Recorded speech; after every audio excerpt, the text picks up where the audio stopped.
इस कहानी की शुरुआत दो बदकिस्मत लोगों से होती है जो हमेशा की तरह पैसों को एक जगह से दूसरी जगह पहुंचाने का काम कर रहे होते हैं, लेकिन इस बार किस्मत उनके साथ बहुत बड़ा खेल खेलने वाली थी। अचानक वह दोनों एक बहुत बड़े अपराध के मामले में फंस जाते हैं। मामला इतना ज्यादा बिगड़ जाता है कि बीयर्डी को अपनी जान बचाकर भागना पड़ता है। फिर कहानी में एक रहस्यमयी लड़की की एंट्री होती है। उसके आने के बाद पहले से खराब हालात और ज्यादा उलझ जाते हैं और सब कुछ पूरी तरह बेकाबू होने लगता है। लेकिन अब जब हालात इतने आगे बढ़ चुके थे तो खाली हाथ वापस जाना बेवकूफी होती, इसलिए उन्होंने सोचा कि क्यों ना इस मौके का फायदा उठाया जाए। उन्हें बिल्कुल अंदाजा नहीं था कि 3 अलग अलग लोगों के पीछा करने के बाद भी आखिर में सबसे बड़ा फायदा उन्हीं दोनों को मिलने वाला है। पैसा, दौलत, महंगी गाड़ियां और खूबसूरत लड़कियां, सब कुछ अब उनके हाथों में आने वाला था और यही इस कहानी को और मजेदार बना देता है। कहानी एक बिल्कुल साधारण सी दोपहर से शुरू होती है। एक नया आर्मर्ड ट्रक गार्ड जिसका नाम ट्रेविस था, बैंक के अंदर पूरे आत्मविश्वास के साथ जाता है। वह अपने साथी को ड्यूटी सौंपने के लिए जरूरी कागजों पर साइन कर रहा होता है। तभी उसके पीछे एक बेहद खूबसूरत लड़की आकर खड़ी हो जाती है। लड़की को देखते ही ट्रेविस पूरी तरह उस पर फिदा हो जाता है। उसे लगता है कि शायद उसकी किस्मत आखिरकार चमक गई है, लेकिन अगले ही पल उसे पता चलता है कि लड़की को उससे नहीं बल्कि उसके हाथ में पकड़ी हुई पेन से मतलब था। ट्रेविस को लगता है कि उसका रोमांस शुरू होने से पहले ही खत्म हो गया। तभी अचानक वह लड़की उसे पीछे से आवाज देती है। लड़की साफ इशारा करती है कि वह ट्रेविस को ड्रिंक के लिए बुलाना चाहती है। ये सुनते ही ट्रेविस के चेहरे पर खुशी साफ दिखाई देने लगती है, लेकिन तभी कुछ ऐसा होता है जिसे देखकर कोई भी हैरान रह जाए। ट्रेविस अचानक अपनी गन निकाल लेता है और सीधे लड़की पर तान देता है। ऐसा लगता है जैसे उसके दिमाग की कोई तार अचानक जल गई हो। लड़की खुद भी उसकी हरकत देखकर हैरान रह जाती है। सच कहा जाए तो कुछ लोग आखिर तक सिंगल क्यों रहते हैं, इसका जवाब ट्रेविस जैसे लोग ही होते हैं। लेकिन अच्छी बात यह थी कि यह अजीब और शर्मनाक मामला जल्दी खत्म हो गया और वहां ज्यादा हंगामा नहीं हुआ। ट्रेविस जब लड़की द्वारा दिए गए कागज को ध्यान से पढ़ता है तो उसके चेहरे पर फिर से मुस्कान लौट आती है। उसी रात ट्रेविस उस लड़की के साथ डेट पर जाता है। लड़की का व्यवहार इतना अच्छा होता है कि ट्रेविस खुद को बहुत खास महसूस करने लगता है, लेकिन उसके मन में थोड़ा डर भी रहता है क्योंकि सब कुछ बहुत जल्दी और बहुत आसानी से हो रहा था। उसे बिल्कुल अंदाजा नहीं था कि उस लड़की का असली मकसद कुछ और ही था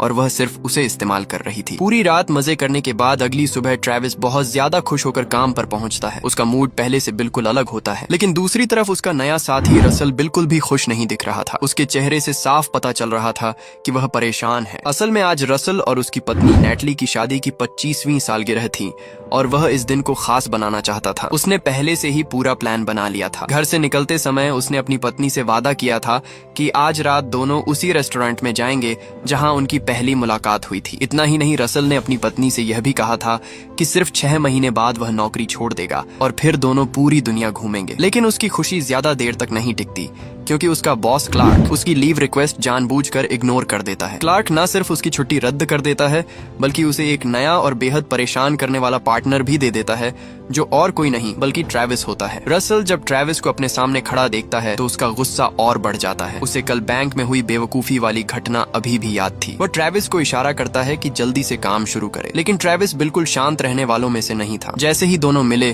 ट्रेविस लगातार बोलना शुरू कर देता है। वह रसल की तारीफ करते हुए कहता है कि नए गार्ड्स के बीच वह एक लेजेंड की तरह मशहूर है। वह कहता है कि रसल के साथ काम करना उसके लिए बहुत बड़ी किस्मत की बात है और वह इस मौके को कभी नहीं भूलेगा। लेकिन रसल उसकी बातों में जरा भी नहीं आता। वह ट्रेविस के कपड़ों से लेकर उसके काम करने के तरीके तक हर चीज पर उसे डांटना शुरू कर देता है। बेचारा ट्रेविस उसकी डांट के सामने एक शब्द तक नहीं बोल पाता और बस चुपचाप उसकी बातें सुनता रहता है। आखिर में रसल उसे सख्त चेतावनी देता है। वह कहता है कि आज उसकी शादी की 25वीं सालगिरह है। अगर ट्रेविस ने आज रात उसकी वाइफ के साथ होने वाली डेट खराब की तो वह उसे जिंदा नहीं छोड़ेगा। लेकिन रसल ने ट्रेविस की समझदारी को जरूरत से ज्यादा समझ लिया था। ट्रेविस उसकी चेतावनी को बिल्कुल गंभीरता से नहीं लेता। उल्टा वह मुस्कुराते हुए उसके करीब आता है और पूछने लगता है कि आज रात एनिवर्सरी पर वह क्या खास करने वाला है। काफी देर तक ट्रेविस की बातें सुनने के बाद आखिरकार आर्मर्ड ट्रक चलना शुरू करता है और दोनों अपनी यात्रा पर निकल पड़ते हैं। उन्हें बिल्कुल अंदाजा नहीं था कि यह साधारण सा दिखने वाला सफर आगे चलकर बहुत खतरनाक बनने वाला है। दूसरी तरफ एक वेयरहाउस में 3 लुटेरे आर्मर्ड ट्रक को लूटने की योजना बना रहे होते हैं। उनकी लीडर वही खूबसूरत लड़की थी जो पिछली रात ट्रेविस के साथ डेट पर गई थी। असल में उसने जानबूझकर ट्रेविस से दोस्ती की थी ताकि आर्मर्ड ट्रक की पूरी जानकारी हासिल कर सके। वह बाकी दोनों लुटेरों को बताती है कि 1 घंटे बाद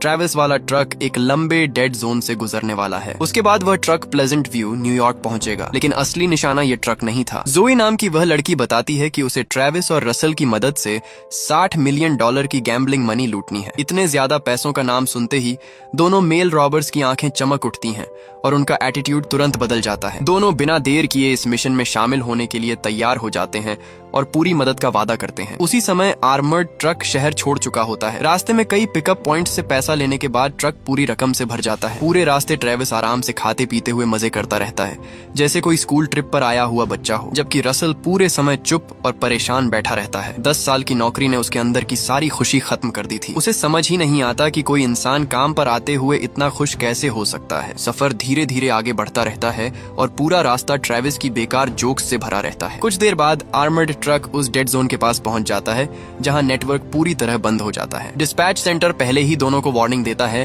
कि उस इलाके में जाने के बाद कम से कम 70 मिनट तक उनसे कोई संपर्क नहीं हो पाएगा। अगर उस दौरान कोई हमला हुआ तो उन्हें खुद ही सब संभालना पड़ेगा, इसलिए दोनों को पूरी सावधानी रखने को कहा जाता है। लेकिन ट्रेविस इसे भी मजाक में लेता है। वह कहता है कि उसे ना आसमान का डर है ना जमीन का। उसके हिसाब से अगर कोई हमला करेगा तो वह सीधा लड़ाई करेगा और सब संभाल लेगा। लेकिन रसल के मन में अजीब सा डर बैठ चुका था। उसे लगातार लग रहा था कि आज जरूर कुछ बुरा होने वाला है। वह ट्रेविस को समझाता है कि अपना मजाक वाला रवैया छोड़ दे, क्योंकि अगर मिशन खराब हुआ तो दोनों की जिंदगी बर्बाद हो जाएगी। लेकिन जैसे ही वह अपनी बात खत्म करता है तभी रियर मिरर में कुछ सस्पिशियस कार्स दिखाई देने लगती हैं। वह गाड़ियां तेजी से आर्मर्ड ट्रक के करीब आने लगती हैं और रसल तुरंत समझ जाता है कि मामला खतरनाक है। दूसरी तरफ ट्रेविस डर के मारे हकलाने लगता है। उसकी पहले वाली सारी बहादुरी एक पल में गायब हो जाती है। तभी एक पिकअप ट्रक आगे निकलता है और उसमें बैठा एक आदमी व्हाइट बोर्ड दिखाकर उन्हें ट्रक रोकने का इशारा करता है। यह देखकर रसल तुरंत डिस्पैच सेंटर से संपर्क करने की कोशिश करता है, लेकिन रेडियो पूरी तरह बंद हो चुका था। इसी बीच पीछे वाली गाड़ी अचानक तेजी से आगे आती है और आर्मर्ड ट्रक के अंदर टीयर गैस ग्रेनेड फेंक देती है। कुछ ही सेकंड में पूरा कैबिन धुएं से भर जाता है। तेज जलन की वजह से ट्रेविस अपनी आंखें तक नहीं खोल पाता। ट्रक धीरे धीरे सड़क से हटने लगता है और हालात पूरी तरह बेकाबू होने लगते हैं। रसल तुरंत ट्रेविस की तरफ भागता है और एनर्जी ड्रिंक की बोतल उठाकर उसकी आंखों पर डालता है ताकि जलन कम हो सके। उसी समय लुटेरे आर्मर्ड ट्रक के टायर्स को निशाना बनाना शुरू कर देते हैं और दोनों गाड़ियां एक दूसरे से टकराने लगती हैं। तेज रगड़ की वजह से सड़क पर चिंगारियां उड़ने लगती हैं। तभी दाईं तरफ वाली रॉबर कार अचानक कंट्रोल खो देती है। वह सड़क से बाहर निकलकर दूसरी रॉबर कार से टकरा जाती है और रसल और ट्रेविस के लिए बच निकलने का मौका बन जाता है। खतरा थोड़ी देर के लिए टलने के बाद रसल तुरंत वेंटिलेशन सिस्टम चालू करता है और पीछे का डोर खोल देता है। धीरे धीरे स्मोक बाहर निकलने लगता है और तब जाकर ट्रेविस को लगता है कि उसकी जान बच गई है। जैसे ही हालत थोड़ी सामान्य होती है, ट्रेविस फिर से अपनी ड्राइविंग की तारीफ करना शुरू कर देता है। वह कहता है कि बाकी के 128 किलोमीटर वह सिर्फ 40 मिनट में पूरा कर सकता है। लेकिन उसकी बात खत्म होते ही आर्मर्ड ट्रक अचानक जोर से हिलता है और बैलेंस बिगड़ने लगता है। असल में रॉबर्स ने पहले टायर में जो डार्ट मारा था उसका असर अब शुरू हो चुका था। ट्रक का टायर तेजी से खराब होने लगता है और आखिरकार उन्हें सड़क के किनारे गाड़ी रोकनी पड़ती है। दोनों एक दूसरे की तरफ देखते हैं। रसल तुरंत ट्रेविस को टायर रिपेयर करने वाले टूल्स लाने को कहता है, लेकिन ट्रेविस शर्माते हुए बताता है कि उसे टायर बदलना आता ही नहीं है। ये सुनकर रसल और ज्यादा चिढ़ जाता है और मजबूरी में खुद ही काम शुरू कर देता है। वह अभी पहला बोल्ट ही निकालता है, तभी ट्रेविस अचानक हिसाब लगाकर कहता है कि रॉबर्ट सिर्फ 4 मिनट दूर हैं। जैसे ही वह यह बात बोलता है, दूर से गाड़ियों के हॉर्न की आवाज सुनाई देने लगती है, लेकिन किस्मत से इस बार आने वाली गाड़ी रॉबर्ट्स की नहीं होती। रसल तुरंत ट्रेविस को कहता है कि किसी तरह उस गाड़ी को रोको ताकि उनसे मदद मांगी जा सके। ये सुनते ही ट्रेविस खुशी से सड़क के बीच जाकर खड़ा हो जाता है और थम्स अप दिखाने लगता है। वह बिल्कुल स्टैच्यू की तरह बीच सड़क में खड़ा रहता है, लेकिन दूसरी गाड़ी वाला उसे पागल समझकर तेज स्पीड में निकल जाता है। उसी समय रॉबर्ट्स भी दोनों को ढूंढ रहे होते हैं, लेकिन हाईवे पर काफी दूर आने के बाद भी आर्मर्ड ट्रक उन्हें दिखाई नहीं देता। उनके हिसाब से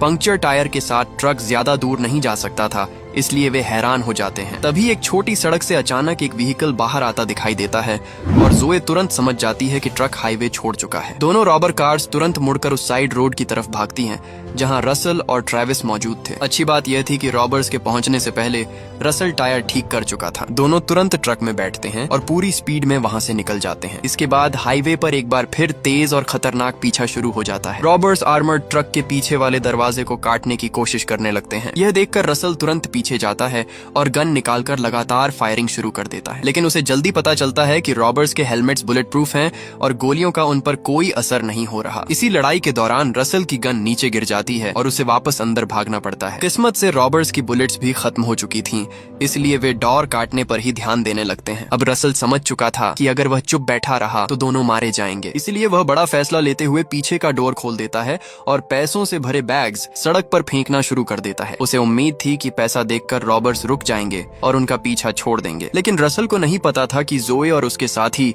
इस पैसे के पीछे नहीं थे। उनका असली निशाना कुछ और था, इसलिए वे पीछा करना बंद नहीं करते। रसल मजबूरी में फिर अंदर लौट आता है। तभी उसकी नजर एक ऐसे मनी पैक पर पड़ती है जिसमें डाई पैक लगा हुआ था। उसे तुरंत एक आइडिया आता है और वह पूरी ताकत से वह पैकेट रॉबर्स की तरफ फेंक देता है। अगले ही पल ब्लू लिक्विड विंडशील्ड पर फैल जाता है और रॉबर्स को सामने कुछ दिखाई देना बंद हो जाता है। रसल मौका देखकर दूसरा पैकेट भी फेंक देता है और इस बार रॉबर कार के अंदर ब्लू स्मोक फैल जाता है। कुछ ही सेकंड्स में वह कार कंट्रोल खो देती है और सड़क से बाहर जाकर कई बार पलट जाती है। गाड़ी पूरी तरह बर्बाद हो जाती है और अंदर बैठे रॉबर्स के बचने की उम्मीद बहुत कम रह जाती है। लेकिन तभी ट्रक के दरवाजे से चिपका हुआ तीसरा रॉबर गुस्से में अंदर कूद पड़ता है और रसल से लड़ने लगता है। इधर अगर आपको भी अब तक कहानी मजेदार लग रही है तो वीडियो को लाइक जरूर कर देना और ऐसी ही एक्शन और फनी स्टोरीज देखने के लिए चैनल को सब्सक्राइब करके बेल आइकॉन भी दबा देना। साथ ही कमेंट में बताना कि अगर आप ट्रेविस की जगह होते तो पहली डेट में गन निकालते या नहीं। किस्मत से अब आर्मर्ड ट्रक डेड जोन से बाहर निकल चुका था, इसलिए ट्रेविस तुरंत अपने बॉस क्लार्क को कांटेक्ट करने की कोशिश करता है। लेकिन डर और तनाव की वजह से उसका दिमाग पूरी तरह खाली हो चुका था और वह ठीक से कुछ बोल ही नहीं पा रहा था। काफी देर चिल्लाने के बाद भी वह सिर्फ इतना ही कह पाता है कि वे बहुत बड़ी मुसीबत में फंस चुके हैं। क्लार्क गुस्से में रसल का नाम पुकारता है, लेकिन उस समय रसल रॉबर के साथ जोरदार लड़ाई कर रहा होता है। लेकिन अचानक रसल पूरी ताकत लगाकर रॉबर को नीचे गिरा देता है और तुरंत पीछे का डोर बंद कर देता है। इसके बाद वह कॉइन्स से भरा एक भारी बैग पीछा कर रही रॉबर कार पर फेंक देता है। अगले ही पल जोरदार एक्सप्लोजन होता है और पूरी कार आग की लपटों में घिर जाती है। ये देखकर ट्रेविस खुशी से चिल्लाने लगता है और लगातार रसल की तारीफ करने लगता है। लेकिन दोनों ये नहीं देख पाते कि आर्मर्ड ट्रक का पीछे वाला डोर फिर से खुल चुका था। कुछ ही देर में ट्रेविस और रसल को पकड़कर एक वेयरहाउस में ले जाया जाता है। वहाँ उनके सामने वही लड़की आती है जिसने पिछली रात ट्रेविस के साथ डेट की थी। जैसे ही वह अपना हेलमेट उतारती है, ट्रेविस की आंखें पूरी तरह खुल जाती हैं। अब उसे समझ आता है कि वह शुरू से ही एक जाल में फंस चुका था और लड़की ने उसे इस्तेमाल किया था। लेकिन जोए उसके सवालों पर ध्यान नहीं देती और सीधे असली बात बताना शुरू करती है। वह कहती है कि क्लार्क उनका अंदर का आदमी नहीं था जैसा वे सोच रहे थे। असल में पूरी प्लानिंग उसी ने खुद की थी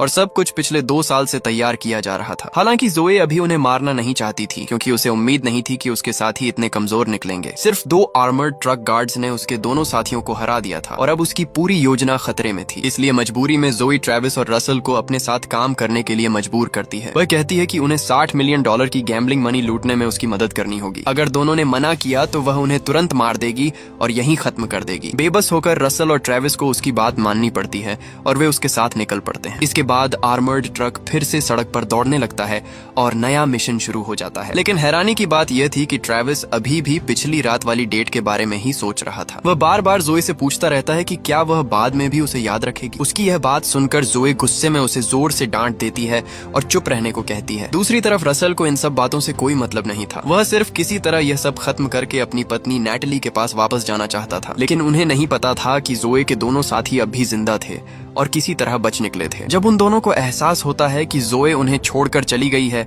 तो उनके चेहरे गुस्से से भर जाते हैं। वे $60 मिलियन को इतनी आसानी से छोड़ना नहीं चाहते थे, इसलिए उन्होंने फिर से पीछा करने का फैसला किया। दूसरी तरफ आर्मर्ड ट्रक एक रिपेयर शॉप पर पहुंचता है जहां जोए का एक और साथी पहले से मौजूद था। उसका नाम फाइटर था और वह आगे की तैयारी कर रहा था। इसके बाद तीनों मैकेनिक का भेष बनाकर अंदर जाते हैं ताकि कुछ देर आराम कर सकें और अगला प्लान बना सकें। लेकिन जहां जोए शांत दिखाई दे रही थी, वहीं रसल और ट्रेविस अंदर से बहुत डरे हुए थे। हालत इतनी खराब थी कि दोनों ठीक से खाना तक नहीं खा पा रहे थे। ये देखकर जोए जल्दी जल्दी खाना खत्म करती है और उन्हें अगला पूरा प्लान समझाने लगती है। वह बताती है कि 2:45 से पहले उन्हें सरेंटो कसिनो पहुंचना होगा। वहीं से उन्हें $60 मिलियन की गैम्बलिंग मनी लूटनी थी। उसकी बात सुनते ही रसल तुरंत समझ जाता है कि इस प्लान में बहुत बड़ा खतरा है। वह कहता है कि पूरे स्टेट में कसिनो कैश ट्रांसपोर्ट का काम सेंट्रल डिस्पैच स्टेशन संभालता है। ऐसे में नए गार्ड्स को देखकर सिक्योरिटी वाले तुरंत शक करेंगे और उन्हें रोक देंगे। लेकिन जोए को इसकी कोई चिंता नहीं थी क्योंकि उनके पास असली आर्मर्ड ट्रक और गार्ड्स की पहचान मौजूद थी। उसके हिसाब से मौके पर जो होगा देखा जाएगा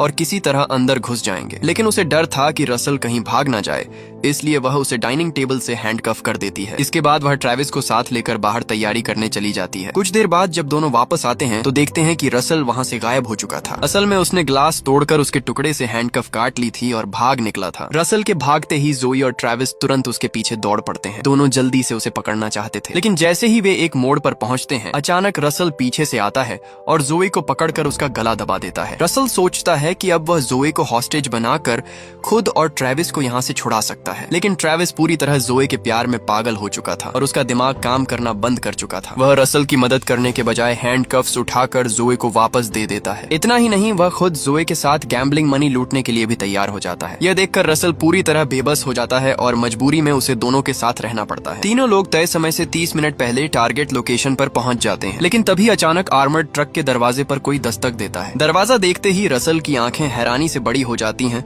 क्योंकि सामने उसकी वाइफ नैटली खड़ी थी। असल में रसल काफी देर से उसका फोन नहीं उठा रहा था, इसलिए नैटली लोकेशन ट्रैक करते हुए यहाँ तक पहुँच गई थी। रसल घबराकर तुरंत उसे वहाँ से जाने के लिए कहता है, लेकिन जोए बीच में बोल पड़ती है। वह मुस्कुराते हुए नैटली को ट्रक के अंदर आने का न्योता देती है। असल में जोए को अब रसल को कंट्रोल करने के लिए एक नया हॉस्टेज मिल चुका था। अब रसल के पास उसकी बात मानने के अलावा कोई रास्ता नहीं बचा था। ठीक समय पर रसल आर्मर्ड ट्रक को कैसीनो के अंडरग्राउंड पार्किंग में लेकर पहुंच जाता है। वहां मौजूद सिक्योरिटी गार्ड उन्हें देखते ही शक करने लगता है, क्योंकि उसने पहले कभी उन्हें नहीं देखा था। वह तुरंत जांच करने के लिए दूसरे गार्ड्स को बुलाने की कोशिश करता है, लेकिन किस्मत से जोए पहले ही ट्रक का आइडेंटिफिकेशन कोड बदलवा चुकी थी और नया ट्रांसमीटर भी लगवा चुकी थी। इसी वजह से सिक्योरिटी सिस्टम में सब कुछ सही दिखाई देता है और गार्ड का शक दूर हो जाता है। इसके बाद आर्मर्ड ट्रक को अंदर जाने की इजाजत मिल जाती है। हैंडओवर पॉइंट पर रसल और जोए ट्रक से नीचे उतरते हैं और पैसे लेने की तैयारी शुरू करते हैं, लेकिन वहां मौजूद कर्मचारी बहुत ज्यादा सावधान था और उसने तुरंत सवाल पूछना शुरू कर दिया। वह पूछता है कि पहले वाले आर्मर्ड ट्रक गार्ड्स कहाँ गए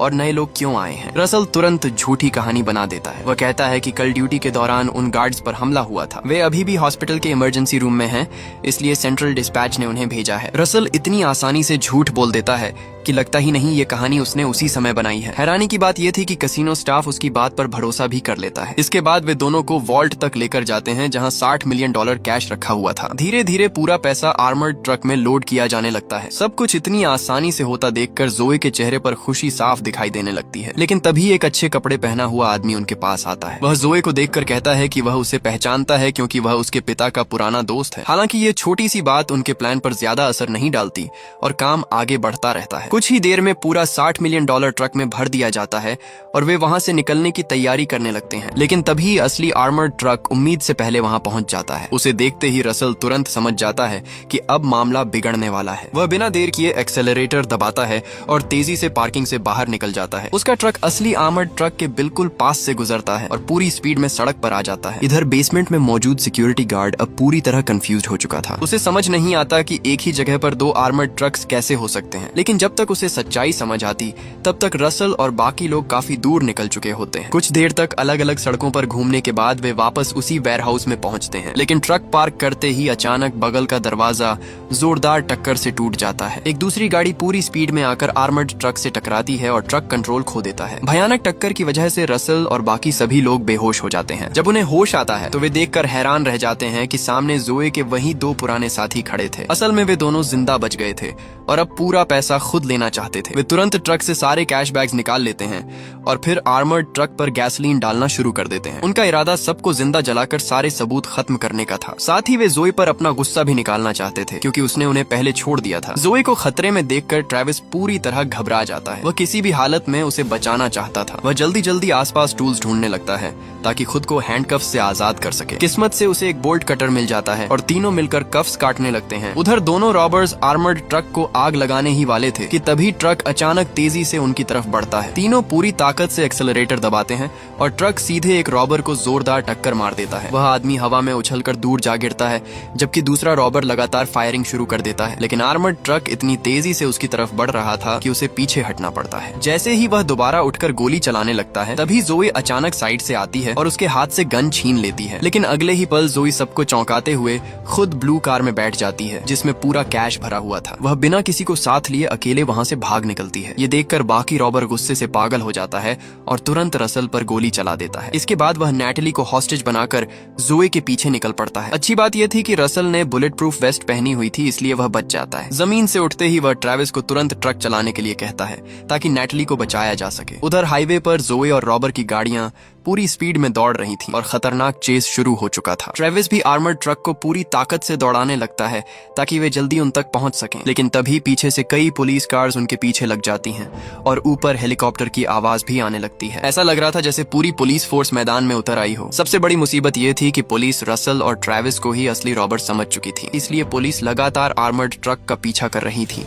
और सरेंडर करने के लिए चिल्ला रही थी। ये सब देखकर रसल का सिर दर्द से फटने लगता है क्योंकि उसे समझ नहीं आता अब क्या किया जाए। इसी बीच रेडियो पर अचानक क्लार्क की आवाज सुनाई देती है। क्लार्क गुस्से में बताता है कि $60 मिलियन रॉबरी की खबर पूरे शहर में फैल चुकी है। उनकी तस्वीरें न्यूज़पेपर और न्यूज चैनल्स तक पहुंच चुकी थी। लेकिन क्लार्क अपनी बात पूरी कर पाता उससे पहले ही आगे वाली रॉबर कार से फायरिंग शुरू हो जाती। ट्रेविस तुरंत गाड़ी मोड़ देता है ताकि वह बच सके। इसके कारण सारी गोलियां पीछे आ रही पुलिस कार पर जाकर लगती हैं। आखिर में तीनों गाड़ियां आपस में टकरा जाती हैं और पूरी तरह टूट जाती हैं। हालांकि वे पुलिस कार से बच निकलते हैं, लेकिन आसमान में उड़ रहा हेलीकॉप्टर अभी भी उनका पीछा करता रहता है। सभी लोग एक साथ तेजी से गाड़ी बढ़ाते हैं और सड़क के किनारे लगी बैरियर को तोड़ देते हैं। इसके बाद उनकी गाड़ी हवा में उड़ती है और नीचे वाले हाईवे पर जाकर गिरती है। अब मॉडिफाइड आर्मर्ड ट्रक की असली ताकत दिखाई देती है। वह सीधे मेल रॉबर की ब्लैक कार में जाकर टक्कर मार देती है। लेकिन सामने वाला भी कमजोर नहीं होता। वह लगातार गोलियां चलाकर सीधे गैस टैंक पर निशाना लगाता है। तभी आर्मर्ड ट्रक में तुरंत आग लग जाती है और वह जलने लगता है। लेकिन इस समय गाड़ी के अंदर बैठे रसल और उसका साथी यह बात समझ ही नहीं पाते। जब गैस पेडल गर्म होने लगता है तब दोनों जल्दी से गाड़ी से बाहर कूद जाते हैं और भागने लगते हैं। तभी सही समय पर जोए वहां पहुंच जाती है। वह अपनी विंडशील्ड की मदद से दोनों को बचा लेती है। हालांकि वह इस बात से गुस्सा होती है कि दोनों उसे छोड़कर भाग गए थे। लेकिन इस समय सबसे जरूरी काम आगे भाग रहे मेल रॉबर को रोकना होता है। तभी तीनों अचानक फंस जाते हैं और मजबूरी में कार के पीछे छिप जाते हैं। डर की वजह से कोई भी बाहर नहीं निकलता। जब उन्हें लगता है कि अब उनकी जान नहीं बचेगी, तभी अचानक गोलियों की आवाज बंद हो जाती है। असल में नेटली, जिसे सब बेहोश समझ रहे थे, अब होश में आ चुकी होती है। इसके बाद नेटली पीछे से हमला कर देती है और रॉबर को नीचे गिरा देती है। इसी के साथ ये ट्रांसनेशनल रॉबरी अचानक खत्म हो जाती है। कुछ देर बाद पुलिस वहां पहुंच जाती है और पूरे इलाके को संभाल लेती है। सारी सच्चाई सामने आने के बाद रसल और बाकी तीनों को बेगुनाह मान लिया जाता है। ट्रेविस सबसे ज्यादा खुश होता है क्योंकि उसे जोई का छोड़ा हुआ एक नोट मिल जाता है और इसी के साथ ये मूवी खत्म हो जाती है। इस वीडियो को देखने के लिए धन्यवाद। आपको ये मूवी कैसी लगी नीचे कमेंट करके जरूर बताइए एंड वीडियो को लाइक और चैनल को सब्सक्राइब करना न भूले, जो आप इस तरह की और वीडियोस देख पाए।